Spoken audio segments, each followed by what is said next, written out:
अब जब हमने PSL फ्लॉप 11 बना ली है तो क्यों ना बेस्ट 11 की तरफ भी जाया जाए। बेस्ट 11 भी बनाते हैं, तो चलो बिना कोई टाइम ज़ाया किए निकलते हैं इस तरफ। तो हमारे पहले बंदे होंगे भाई, पहला हमारा प्लेयर होगा बाबर आजम। अब ये बताने की मुझे शायद ज़रूरत नहीं है वो क्यों होगा। कैप्टन भी था और टॉप स्कोरर भी रहा है टूर्नामेंट का, ओपनर भी अच्छा है, स्ट्राइक रेट भी मेंटेन किया है और टीम को भी कैरी किया है, तो हर लिहाज से वो हमारा ओपनर बनता है। तो उसके साथ अगर हम किसी और को ओपनर भेजें, कोई दूसरे नंबर पे हमारा बैट्समैन होगा तो वो होगा हमारा साइम अयूब।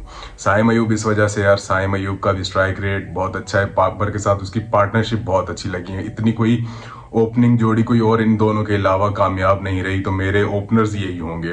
पहले पे बाबर, दूसरे पे साइम और तीसरे पे मैं रखना चाहूँगा उस्मान खान को। उस्मान खान इस वजह से कि यार उस बंदे ने ना 2 सेंचुरियाँ भी स्कोर की हैं, एक 95 पे आउट हुआ और उसके अलावा भी उसकी through out the tournament performance अच्छी थी और उसको मैचेस भी कम मिले। मेरे ख्याल से कोई 7-8 मैचेस खेले, लेकिन उस लिहाज से उसकी परफॉर्मेंस बहुत अच्छी थी।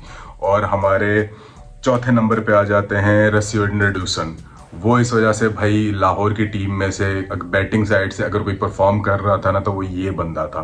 सिर्फ यही उनको बार बार परफॉर्म करके दे रहा था, इसके अलावा बाकियों ने तो कसम खाई हुई थी कि हम नहीं खेलेंगे, ये बंदा खेल रहा है और खेलता रहे। और 5वें नंबर पे आता है हमारा मोहम्मद रिजवान। मोहम्मद रिजवान साहब भाई, उन्होंने 4-5 50 भी स्कोर की हैं, कैप्टन भी थे और विकेट कीपर भी चाहिए, तो 5वें नंबर पे मोहम्मद रिजवान। और फाइनल तक लेके गए, टीम को लीड किया और आखिरी बॉल तक, ये नहीं कि सिर्फ फाइनल तक, आखिरी बॉल तक उस मैच को फंसाया। वो मैच फंसने वाला नहीं था, लेकिन फंसाया तो सिर्फ उस बंदे ने। तो हमारे छठे नंबर पे होंगे कोच साहब कैरन पोलार्ड साहब। वो इस वजह से यार उनका परफॉर्मेंस हो गई, मैंने बड़ी तनकीद की थी, वो मैं अभी भी उसी स्टांस पे हूँ। ये नहीं है कि मैं उधर से मुकर चुका हूँ कि मैं चाहता हूँ कि अगले साल भी उनको बुलाओ। यार बहुत हो गया, उनको अब कोचिंग शोचिंग करने दो, के का कोच बना देना अगले साल अगर उनको मंगवाना ही है तो।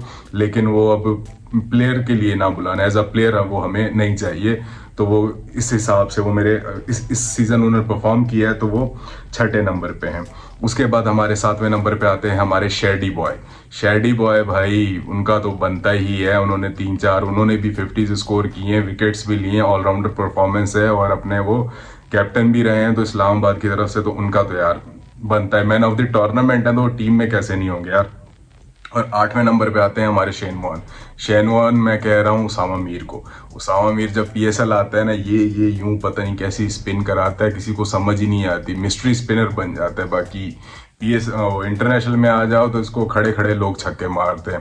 खैर, उसामा मीर को भी एडवाइस ये है कि इस फॉर्म को कंटिन्यू रखें जितना हो सकता है, हमारी आप ज़रूरत भी है, क्योंकि अगर आप नहीं करेंगे तो और बहुत पड़े हुए हैं पीछे रिप्लेस करने वाले, लेकिन अगर आपको अभी मौका मिल रहा है तो इस फॉर्म को कंटिन्यू रखें।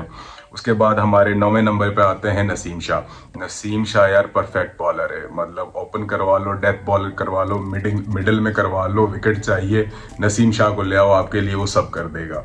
उसके बाद हमारे पास 10वें नंबर पे आते हैं मोहम्मद अली। वो भी मुल्तान सुल्तान से हैं। उनका एक्शन बड़ा थोड़ा अजीब सा लगता है मुझे, लेकिन बॉलर अच्छे हैं। मेरे ख्याल से विकेट्स भी उन्होंने काफ़ी सारी ली हैं, मेरे ख्याल 18-19 विकेट से तो उनके ज़्यादा ही हैं। उनकी भी ऑल ओवर परफॉर्मेंस देखी जाए बहुत अच्छी थी, तो मेरे 10वें नंबर पे वो होंगे। और 11वें नंबर पे आते हैं डेविड विली। वो भी मुल्तान सुल्तान से ही, उनकी भी परफॉर्मेंस काफ़ी हद तक मुझे पसंद आई, अच्छी रही है थ्रू आउट द टूर्नामेंट, तो मेरे 11वें प्लेयर वो होंगे। और इधर मैं 12th मैन ऐड करना चाहूँगा। 12th मैन मैं ऐड करूँगा इमाद वसीम को। वो इस वजह से कि प्लेऑफ से पहले वो परफॉर्म नहीं कर रहा था, लेकिन प्लेऑफ्स के बाद उसने अचानक से पता नहीं उसको क्या हुआ, क्या याद आया, कौन से उसके जख्म उजागर हुए और उसने परफॉर्म करना शुरू कर दिया और टूर्नामेंट के फाइनल तक आया और अपनी टीम के लिए एक इम्पैक्ट रन्स भी स्कोर किए। तो वो मेरा 12th मैन होगा। और इनके लिए अब थोड़ा सा ये है कि यार आप जो स्टांस लो ना, उस स्टांस पे रहो। इन्होंने कल एक बयान दिया था कि भाई अगर पाकिस्तान टीम को मेरी ज़रूरत है तो मैं आऊँगा। यार पाकिस्तान टीम को आपकी ज़रूरत थी, पहले आपने जो टूर्नामेंट्स खेले उन्होंने आपने कुछ उखाड़ा नहीं था, वो मेरे पास एक लिस्ट तैयार है, लेकिन आज उसको छोड़े। तो अगर आपने खेलना है तो प्रॉपर तरीके से आए, अपनी लीग्स को आप, अगर आपको PCB रोक रहा है तो फिर लीग्स को छोड़ें, एक तरफ हो जाएं, या आपने लीग्स खेलनी है तो प्रॉपर उस तरफ हो जाएं, या तो आपने PCB की तरफ से खेलना है, पाकिस्तान टीम से खेलना है तो उस तरफ आएँ, उसको पूरा टाइम दें। जब उसको PCB को आपकी ज़रूरत होगी वो आपको किसी टाइम भी बुला सकते हैं, क्योंकि आप सेंट्रल कॉन्ट्रैक्ट में आते हैं। ये कोई खाला जी का वाड़ा नहीं है, जब आपका दिल किया रिटायरमेंट ले ली, जब दिल किया आप आ गए। आपके डिसीजन की रिस्पेक्ट करते हैं, लेकिन किसी एक तरफ हो जाए। तो ये हमारी बेस्ट 11 थी। तो इसमें भी भाई मेरी ये अपनी ज़ाती, मेरी अपनी दिल चाह रहा था, या मेरी अपनी जो मुझे समझ में आ रही थी उस तरफ से थे, और थोड़ी सी परफॉर्मेंस बेसिस पे। तो इसकी भी आप रिस्पेक्ट करेंगे तो वेल एंड गुड, नहीं करेंगे तो आपके पॉइंट ऑफ व्यू की रिस्पेक्ट की जाएगी। जज़ाकल्लाह।